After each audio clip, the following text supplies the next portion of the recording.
Esperamos hayas disfrutado de la primera parte de este video podcast. Queremos recordarte que este formato es más extenso, ya que es una charla coloquial entre amigos. Agradecemos el respeto a este video y a sus participantes.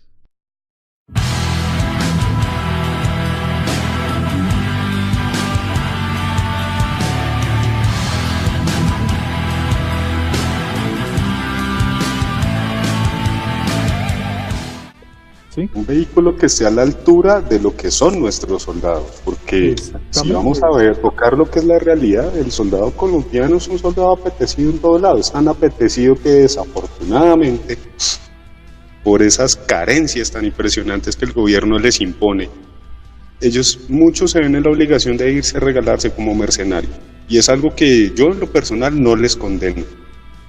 Una situación tremendamente triste que nuestros soldados estén prefiriendo irse a soldados y oficiales y se nos vayan a Qatar, se nos vayan a Dubái, se nos vayan a cualquier otro lado, porque la situación acá está de ese calibre.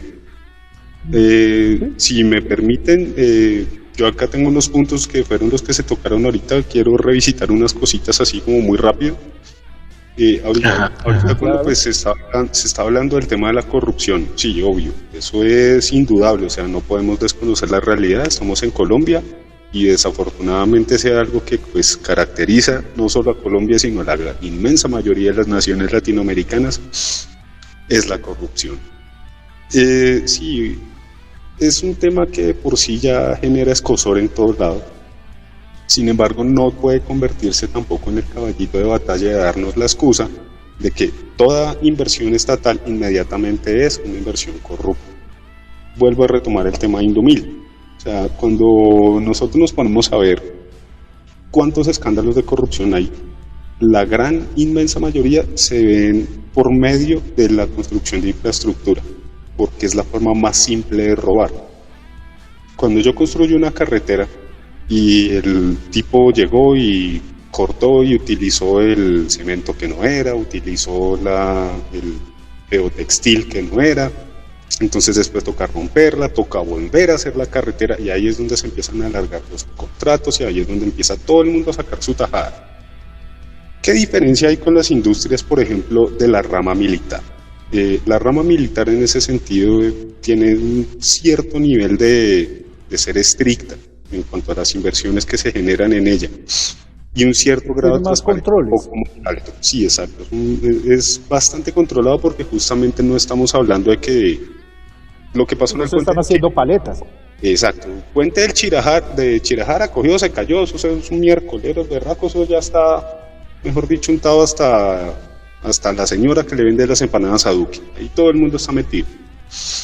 Sin embargo, a mí sí me gustaría, por ejemplo, que me digan cuál es el último escándalo de corrupción que escucharon en Cotecmar, o en la SIAC, o en Cotecmar. Según creo... El último escándalo, así, pues, en cierta forma escándalo, ha sido lo del Caribe, o de la RC Caribe. Sí, exacto. Y son pseudo escandalitos, porque uno se pone a ver y... Llevémoslo a las proporciones reales de las cosas, ¿no? ¿Cuánto se perdió ahí? En realidad. No, es que no se ha perdido nada, empezando porque les entregaron un barco nuevo, ¿no? Sí, no, y además que la cuestión es que el barco está ahí amarrado, pero es porque está por garantía. Si tú lo mueves, vas a perder la garantía y uno no va a ser tan tonto de tirársela. Sí, exacto, o sea, es un escándalo, sí, claro, que tiene su tema de corrupción, por supuesto, ahí alguien se llevó su tajada. Pero estamos hablando de, comparémoslo como por ejemplo, cuánto se perdió en la Ruta del Sol. Todo lo que se perdió solo en Bogotá, en la alcaldía de Los Viles. Conor, solo por poner así un tema para que vamos a poner el juguito de limón en la herida, Reficar. Con lo que se perdió en Reficar, pudimos haber estrenado la flota completa, ¿cierto? Más subir los aviones de combate, ¿cierto? Lo que tanto nos está escociendo y doliendo desde hace tanto rato, que el berraco Kafir, y todavía seguimos con el berraco Kafir venerable. Yo amo el Kafir, pero es que ya lo amo tanto que lo quiero ver en un museo como le corresponde. El sobrecosto de Reficar daba para actualizar toda la flota de casas y la flota de transporte. Exacto, daba completico. Podríamos estar en este momento, podríamos darnos el lujo de decir, compremos 12 Eurofighter y fuera de eso nos damos el lujo de comprar 24 Gripen. ¿Por qué? Porque nos da la gana. Lógica no tiene, pero podríamos haberlo hecho si se nos hubiera dado la gana, pues. Con AWACS y todo, con los AWACS y todo. Exacto, sí, con los de Embraer. No es que ni siquiera, ¿para qué Embraer? Vamos, los compramos en Suecia. Sí, así de simple. Es que son cosas tan alarmantes como, por ejemplo, de que unos andamios que el alquiler te valía 1,000 pesos, al mes ya te estaba valiendo el mismo andamio 100,000 pesos el alquiler, y los pagaban así como tan chévere. Sí, exacto. Y escándalos de ese tipo. Ahí es donde entra el tema de la corrupción, porque entonces el caballito de batalla de los sectores de siempre es que la corrupción, es que se están robando la plata, es que ¿dónde está el dinero? ¿Dónde está la plata?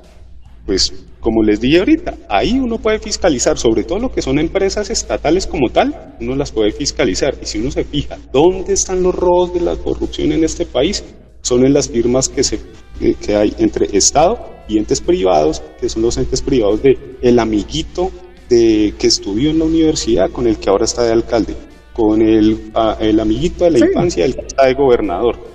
Pero cuando exactamente.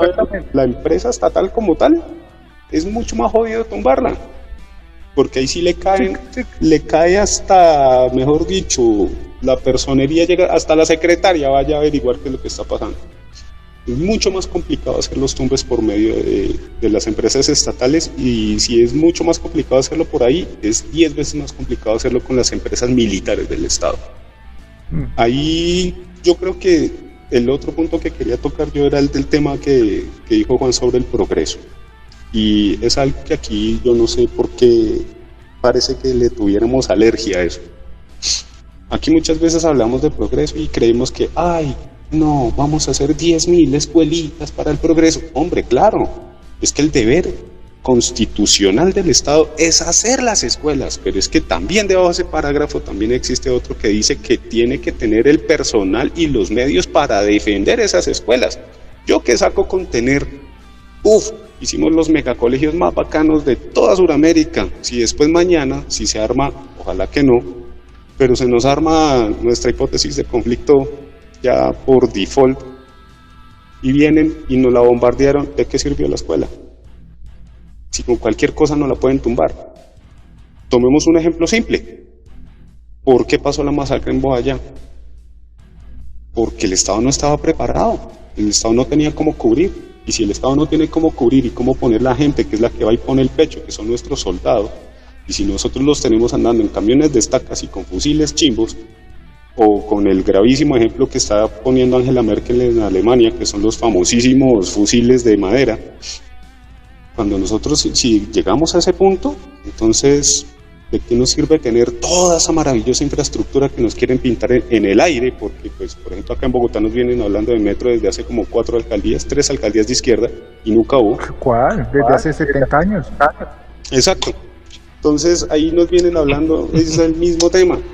Listo, divina la infraestructura necesaria, pero por supuesto que debe haber infraestructura. Sin infraestructura no somos nada. Yo recuerdo cuando en los 80 se hablaba en Bogotá, uno le decía al amigo, caramba, ¿usted dónde vive? Yo vivo por el tercer puente, porque en Bogotá había 3 berracos puentes vehiculares y no había más. Estamos hablando de la década de los 80. Ahorita ya podemos hablar de, usted le dice el tercer puente, ¿cuál puente? Tercero, luego es que cuánto. No, eso ya no se toca, no se toma, porque la ciudad ha mejorado en algunos temas. Eso es progreso. Y cuando Juan tocaba el tema del progreso ya a nivel tecnológico, yo no sé la gente por qué en serio tiene esa berraca alergia al progreso tecnológico en Colombia. Cuando hablamos del tema de que Indumil está produciendo fusiles de una calidad tan impresionante como el Galil, y partes de una calidad y un estándar tan alto, que ahorita uno se va a Israel y uno encuentra a una persona del IDF y uno le ve su fusil, y muchos no saben, pero ese fusil tiene una cantidad de partes Made in Colombia grandísima. Puede estar entre el 10 hasta casi el 60% de las partes de ese fusil Israel, que está ahí puesto en Israel, son hechas en Colombia. Ese es el nivel de calidad que estamos manejando, ese es el nivel de calidad que hace que países como Guatemala nos compren. Y para llegar a ese nivel de calidad, yo no puedo salir a comprar el acero A3 aquí a la esquina. Yo tengo que producir un acero con unas especificaciones técnicas de calidad impresionantes, y para llegar a ese nivel yo necesito tener científicos que me puedan llegar a desarrollar eso. Yo no puedo poner ahí cualquier boba que, ay, sí, el acero, vaya, sáqueme cualquier cosa ahí de la tierra y eso les metemos. No se puede. Sencillo, porque en el momento en el que hagamos una mediocridad de esas, pues dejamos de exportar y se nos acaba todo. Eso habla de la calidad tan grande que estamos empezando a generar en este país y que la gente no está tomando en cuenta. ¿Para qué nos sirve eso? Dirán nuestros amigos de los sectores aquellos. Hombre, es que si nosotros somos capaces de desarrollar aleaciones de metales para el cañón de un fusil que resista lo mismo que resiste un Galileis, que eso es una cosa impresionante, el uso que se le tiene que dar, la tolerancia, los niveles de calor y presión que tiene que soportar un cañón. Si nosotros somos capaces de producir metales de esa calidad y de esa envergadura, somos capaces de generar aleaciones mucho más importantes, como aleaciones aeronáuticas. Bueno, iba a tocar un poquito el tema del Hunter, pero pues ustedes ya lo tocaron, que fue el tema en el que, claro, la inversión de Armor, pues obviamente ojalá se hubiera visto recompensada como debía ser, no como ha estado sucediendo. Ese berraco desprecio por la industria nacional que me parece abyecto y ridículo en todo nivel. Esa necesidad de creer que lo extranjero es mejor porque es extranjero, cuando ni siquiera conocemos los productos nacionales. Gente que ni siquiera en su vida ha visto una hoja, por ejemplo, de especificaciones de datos de un Hunter TR-12. No las conocen, ni siquiera se toman el trabajo. ¿Pero por qué? No, es que es hecho en Colombia. ¿Malo de dónde? ¿Malo cuándo? Eso es abyección mental, es enanismo mental. Bueno, no, enanismo no, porque no voy a meterme con la gente de talla corta. Es idiotez en el sentido aristotélico de la palabra, es tonto. Bueno, ya después de tenía que desahogarme un poquito, muchachos, qué pena con ustedes, pues les cedo la palabra. A ver. Adelante, Connor. Sí, pues no, es que es muy claro. Ahorita que tomas, por ejemplo, el ejemplo de SIAC, mucha gente no lo sabe, pero en Colombia la industria aeronáutica se desarrolló primero que en Brasil. Aquí hubo una industria aeronáutica que empezó antes que en Brasil. Pero ¿qué pasó? Que mientras en Brasil los gobiernos se dedicaron a tomar esas pequeñas industrias, amalgamarlas en lo que ahora es Embraer, meterle dinero, meterle inversión, meterle investigación y desarrollo. Exactamente. ¿Sí? ¿Aquí qué pasó? Se dejó de lado. No, se esperaba que los privados fueran los que hicieran eso. ¿Ya?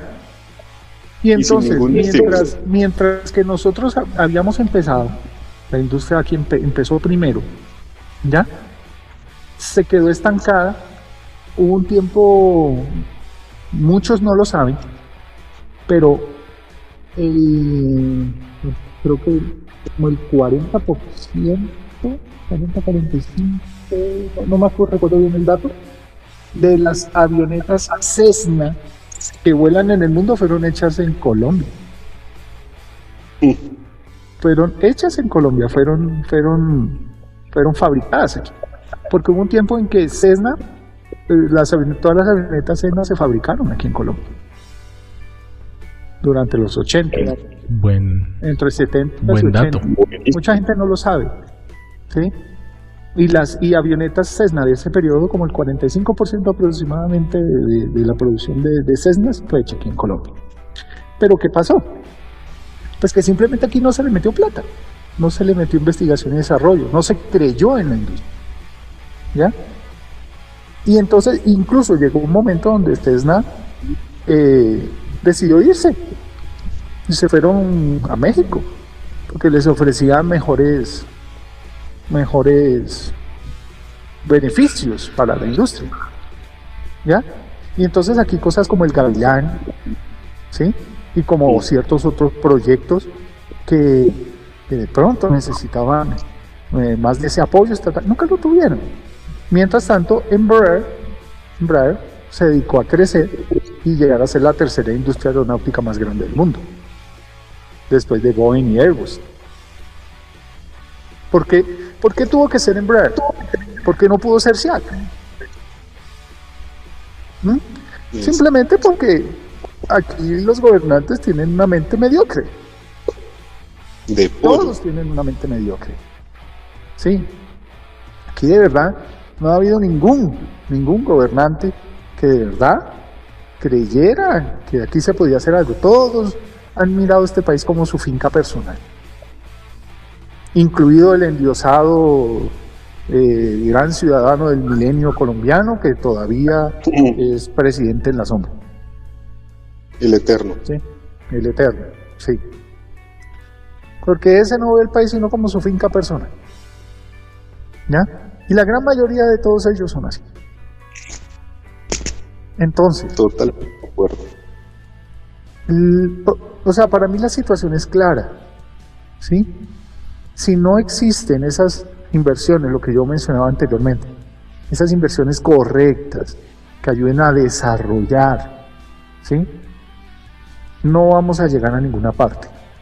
Las inversiones etéreas se diluyen, ¿sí? Porque, listo, en este momento el gobierno impulsa por 4 años el Festival del Cucaracho Verde. Economía naranja. Naranja, ja. Eso es un chiste. Y después de que eso pase, después de estos 4 años, que ya no haya ese apoyo a eso, ¿en qué va a quedar? ¿Qué quedó de eso? ¿Ya? No, la historia de que hubo un Festival del Cucaracho Verde y ya no más. ¿Pero qué dejó? Le dejó ganancia a algunos otros que se aprovecharon de esas organizaciones para sacar tajada. Y no más. ¿Ya? Pero entonces, a ver, nosotros como pueblo, es cierto que este país ha pasado más de 50 años en un conflicto interno que ha afectado a mucha gente, ha afectado muchas zonas, unas más que otras, que en este conflicto hemos visto lo peor de la naturaleza humana, ¿ya? Y es cierto que hay mucha gente que está cansada de eso, es cierto que hay mucha gente que preferiría que este país fuera diferente, ¿ya? Pero es que no podemos esperar que la naturaleza humana y que el mundo cambie de un día para otro. No podemos esperar que el día de mañana todos nos levantemos siendo seres pacíficos. Entes de luz. No podemos pensar, sí, entes de luz, que no podemos pensar en ninguna forma de hacerle daño a nadie. No podemos esperar que el día de mañana todos los ladrones del país hayan tenido un sueño, una epifanía y levantarse decidiendo no salir a apuñalar a alguien por robarle un celular. Eso no va a pasar. Ahí nomás podemos darnos cuenta de la increíble hipocresía de mis no muy agraciados sectores, ¿no? Veámoslo de esta manera. ¡Qué terrible! ¿No? ¡Qué cosa tan impresionantemente malvada! Mañana voy a llorar, hoy no, que me da pereza llorar hoy, mañana lloro por eso. Que Indumil haya vendido los fusiles a Guatemala. ¡Qué cosa tan extremadamente malvada! Partamos de una base. Si Guatemala necesita fusiles, Guatemala va a comprar fusiles. Así de simple. A nosotros o a cualquiera. Exacto, porque es una necesidad nacional, porque es su deber constitucional proteger su territorio, porque duela a la que le duela, igual Guatemala está al lado, rodeada de naciones, llena de maras y tiene sus problemas, así como nosotros los nuestros. Tan simple como eso, se necesitan armas. Pero, qué malvadez, lo vuelvo y lo repito, lloro mañana, tal vez pasado mañana, no sé, cuando me acuerde por ese tema, porque nosotros fuimos los que les vendimos las armas. Pero oh, sorpresa, si no se las vendemos nosotros, pues se las va a vender ¿quién? Estados Unidos. Es el otro proveedor que tenían ahí al lado. Si no hubieran sido los Galil, hubieran sido fusiles M16. Así de sencillo. Los mexicanos. Exacto. el Chopard. Los chilenos. Que también están haciendo los Galil. Así de simple, o sea. Pero vayámonos al lado al que quiero llegar. Si no somos nosotros, entonces hubieran sido los gringos, ¿cierto? Entonces ya no hubiera sido la malvada Colombia, sino hubiera sido el imperio, ¿sí? El hombre naranja malvado del universo. Entonces, ¿a qué estamos jugando? O sea, si igual los van a comprar, porque los tienen que comprar, pues cómpreselos al Chipcha, hermano. Por lo menos el Chipcha ahí mal que bien siembra café y no es tan malo, ¿sí o no? Si lo vemos desde el punto de vista pragmático, ¿no? Pues si vamos a... ¿Cuál es malo? Hay unos que piensan que el Chipcha siembra café y otros que piensan que siembra coca, y pues ambos tienen la razón. Exacto. Y el Chipcha también hace fusiles, y le quedan una berraquera, tan buenos que al país que se inventó la mitad de eso, porque eso no es 100% israelita el diseño, como quieren meternos el cuento por ahí hubo mucha investigación de Indumil y mucha investigación colombiana, pero son tan buenos que se usan en Israel. Si fueran malos, si el Chipcha hiciera mal las cosas, no los usarían allá. Si el Chipcha hiciera mal las cosas, sería tan simple como que el Seco es una unidad que es impresionantemente buena, que diría, no hermano, a mí no me deja porquería, denme otra vaina. Tan simple como eso. Entonces, si vamos al término pragmático del asunto, a decir, bueno, ¿quién es más malo? Entonces, pues comprárselos al menos malo que es Colombia, que igual Colombia va a terminar utilizando eso, como les dije ahorita, para terminar haciendo escuelas, porque eso es lo más gracioso. Esa plata va a terminar en las escuelitas que tanto aman, porque pues al no tener Indumil que pedirle plata para gobierno, porque ya le entró platica por sí mismo, eso es como el chino que está en su casa todavía viviendo y ya no le pide al papá la plata para la rumba, sino que dice, caramba, me trabajé en una ruta de periódicos, entonces pues me quedé un billete y con eso salgo a la rumba. ¡Perfecto! Es lo que está pasando con Indumil, y ojalá continúe sucediendo, ojalá ya no sea solo Guatemala, sino muchísimos más países. De esa manera Indumil logra con su total independencia, corta el cordón umbilical con el Estado, y toda esa partida de dinero que se lleva para Indumil, se va para el festival del cucaracho, del cucarrón, de lo que sea. Sí, pero es que fíjate dónde está la cuestión. La cuestión es aprovechar cualquier muestra o coyuntura para iniciar un discurso incendiario, ¿sí? Porque es simplemente eso, o sea, no es cuestión de que tengan la razón, ¿sí? O sea, o no es cuestión de que tengan una idea verdaderamente valedera. La idea es armar barullo.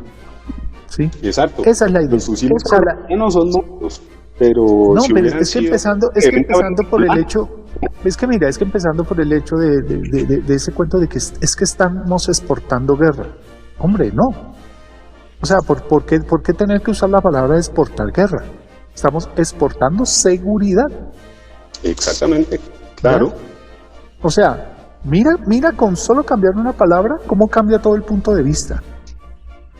¿Ya? No estamos exportando guerra, estamos exportando seguridad. ¿Ya? Y cambia totalmente. O sea, el discurso ahí cambia totalmente. ¿Ya? Pero no, la idea de estos sectores y de esta gente es crear esa idea de que lo que tú decías, de que es malo. ¿Sí? Entonces de que este tipo de avance en exportaciones, en industria nacional, investigación y desarrollo, todo esto es malo, ¿sí? Esto no debe hacerse. Entonces, esa plata, entonces mejor gástensela en el Festival del Cucaracho Verde, ¿sí? Es la idea, ¿sí? La idea es esa. La idea es evitar que el país progrese, ¿sí? Porque la idea es mantener a la gente pobre, la mentalidad del pobre, ¿sí? Es la idea que hay detrás de todo eso, ¿sí? Porque un pueblo bien educado, un pueblo que investiga, desarrolla, crea, ¿sí? Es un pueblo que sale avante, pero de la misma forma es un pueblo al que no le meten los dedos a la boca, ¿ya? Y por ejemplo, una de las razones por la cual creamos este canal es precisamente para que la gente no le metieran los dedos en la boca, no comiera entero. Los famosos tanques que no se pueden utilizar por la orografía. Un montón de cosas, pero la cuestión es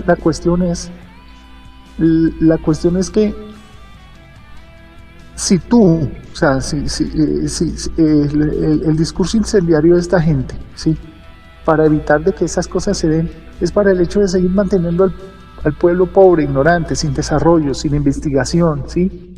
¿Para qué? Para que coman callados, para que los sigan eligiendo a ellos, para que ellos sigan arriba, para seguirle metiéndole los dedos en la boca a todo el mundo y sacándole el pan, ¿sí? Y entonces tú escuchas esas cosas por la calle, es que yo le creo al doctor fulano, porque es que el doctor fulano siempre ha sido de una buena familia y siempre han hecho bien las cosas, y tú ves el prontuario, porque todos tienen uno, larguísimo, ¿sí? De cosas que a final de cuentas todo el mundo sabe, todo el mundo las vio, pero nadie las demuestra, ¿sí? Porque secretos a voces. No, es que todas las pruebas están ahí, te las presentan, pero nadie las ve.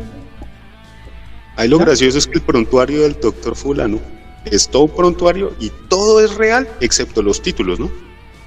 Los títulos universitarios que resultan ser un curso de una semana en Harvard. Sí, cosas así. Así. Pero es que, o sea, la cuestión es esa. A esa gente le conviene que el pueblo siga pensando eso, ¿sí? Entonces, todo viso de progreso, todo viso de desarrollo, ¿sí? Se encargan precisamente de estrangularlo, ¿ya?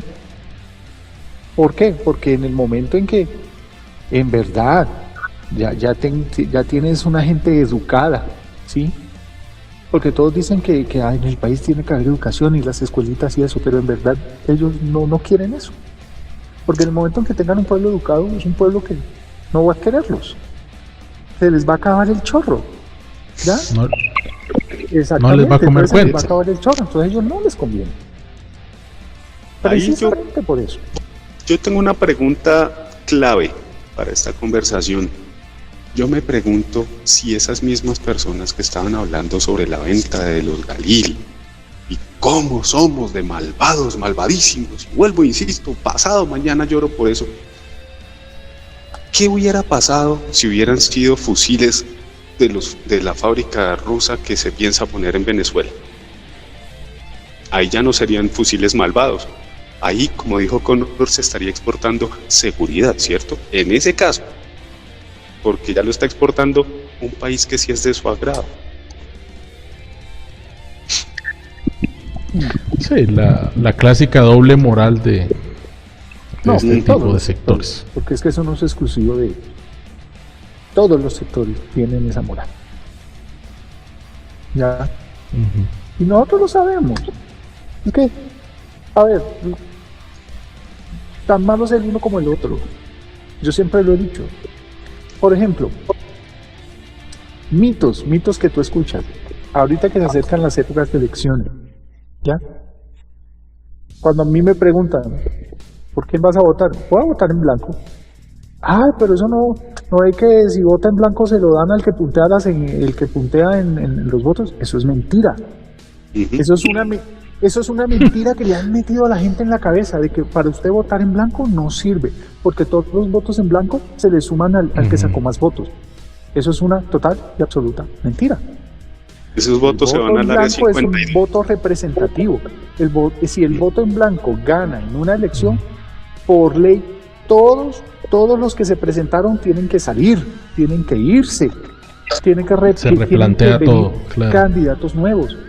En este país podemos hacer 20 años seguidos votando en blanco y 20 años seguidos tienen que cambiar la gente hasta que nosotros encontremos a alguien que de verdad valga la pena y decir, hombre, voto por este. Pero la gente no sabe eso. A la gente no le han explicado eso. ¿Ya? Y tú y yo a cada rato escucho a gente diciéndome lo mismo. Es que el voto en blanco no sirve porque se le suman. Señor, eso es mentira. A usted lo han engañado. El voto en blanco funciona de esta manera. Su voto en blanco cuenta. Los votos en blanco no se le suman a nadie porque son un voto representativo de que usted no está de acuerdo con los candidatos. Eso, entonces no se lo pueden sumar a uno. Claro. Es un voto de conformidad. Y de hecho es más útil que el abstencionismo. O sea, es peor usted quedarse en la casa, no votar, ¿sí? Dejar que otros escojan por usted, que ir y votar en blanco y apoyar que haya un cambio. Pero la gente no lo sabe, a la gente le dicen mentiras, ¿sí? Y esa mentira se le ha metido a la gente en la cabeza, por eso la gente no vota en blanco. Y cuando llegan las elecciones, todos los candidatos allí repartiendo tamales, repartiendo mercado, y como el voto en blanco no reparte tamales, no reparte mercado, no hace campaña, pues nadie le presta atención. ¿Sí ves cómo es la cosa? ¿Sí ves cómo funciona? Y entonces le meten la maldicencia, ¿sí? Meten ese cuento, no, usted no vota en blanco, porque si usted vota en blanco, no, o sea, le quieren meter a usted la necesidad de que tiene que votar por alguien, por el que sea, pero por alguien, de preferencia él, ¿no? O venden No es la que idea yo de soy que mejor que los demás porque todos los demás son corruptos, menos yo, ¿sí? Porque ese es el cuento, todos son corruptos menos yo. Entonces vote por mí, y si vota por mí le doy este tamalito. ¿Sí? Si vota por mí, cuando yo ya esté en el gobierno, le doy un puestico. Todos los demás son corruptos menos yo, pero si usted me elige a mí, elíjame que yo le, ayúdeme que yo le ayudo, ¿sí? Todos son corruptos menos yo.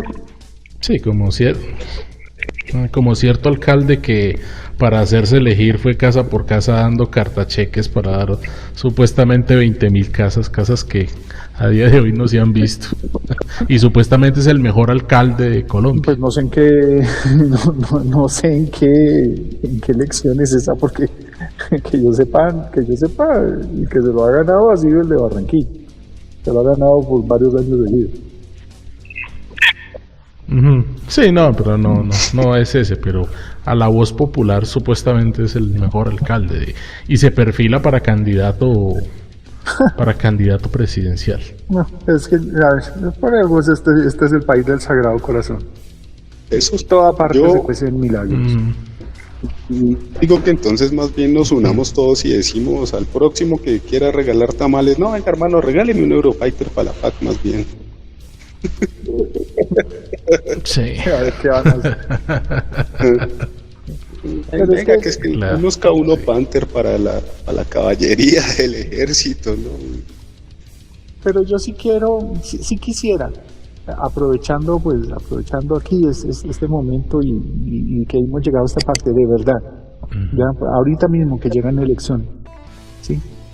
Hombre, no se crea ese cuento de que usted tiene que votar por alguien, por obligación. Si a usted no le gusta a nadie que esté ahí, vote en blanco. De verdad que eso ayuda. Si más gente fuera consciente de eso, no se eligiera no se eligiera de verdad tanto corrupto, no se eligiera de verdad tanto mequetrefe, tanta gente inepta como la que han pululado por los puestos por esos puestos de elección pública, ¿sí? Porque es que ese cuento en la elección presidencial lo escuché muchas veces, que Petro o Duque, sí, yo dije, pues voto en blanco, y que no, es que hay que votar por uno de los dos. Que mejor Duque, ¿por qué? Porque era mejor el diablo conocido que por conocer, ¿sí?